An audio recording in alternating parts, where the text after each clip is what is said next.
আসসালামু আলাইকুম প্রিয় ভাই বোনেরা, কেমন আছেন সবাই?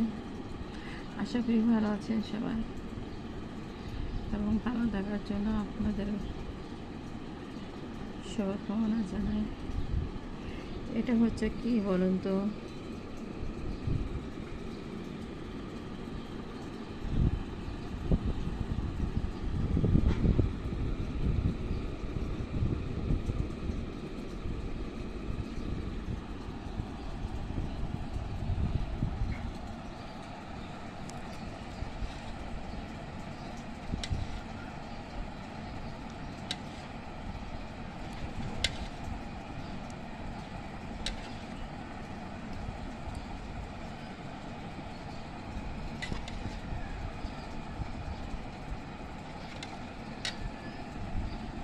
তো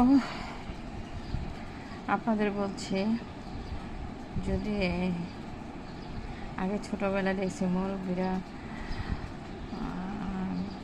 অসুস্থ হলে, দুর্বল হয়ে গেলে বাড়ি সাবু এগুলো খাওয়াতেন, দুধ দিয়ে, জাল দিয়ে। তো আমি সেটাই করছি। আর সবচেয়ে বেশি উপকারী হয় এটার মধ্যে আমি সাগু রান্না করেছি, দিয়ে খেজুর গুড় দিয়েছি, এই জন্য একটু লালচে ভাব হয়েছে। তো খেজুর গুড়, লাল গুড় বলতে সেটা আখের গুড় হোক, খেজুর গুড় হোক, তালের গুড় হোক, নারকেলের গুড় হোক, গুড় যেটাই হোক, লাল যেই গুড়টা সেটার মধ্যে আয়রন থাকে। তো চিনির থেকে ভালো, চিনি খাওয়া তো বেশি ভালো না, যার জন্য আমি খেজুর গুড় ঠিক করছি। আর খেজুর গুড়টা আমি কিনে টিপে রেখে দিয়েছি, যখন প্রয়োজন হয় আমি একটু বের করে কেটে নেই। তো শরীর যদি ব্যথা করে, হাত পা তো সবারই জয়েন্টে ব্যথা করে, সাগু খাবেন, এভরিডে সাগু খাবেন, 2 মাস টানা খেয়ে দেখেন, ক্যালসিয়াম পূরণ হয়ে যাবে। এই যে সাগু।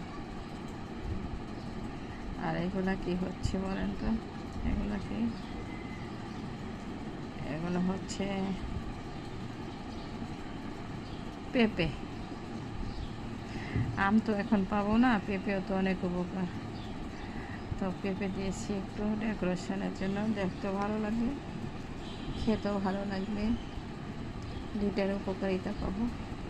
তো প্রিয় ভাই বোনেরা, আমার ছোট ইউটিউব চ্যানেলটি নতুন, আপনাদের সাপোর্ট চাই চ্যানেলের জন্য।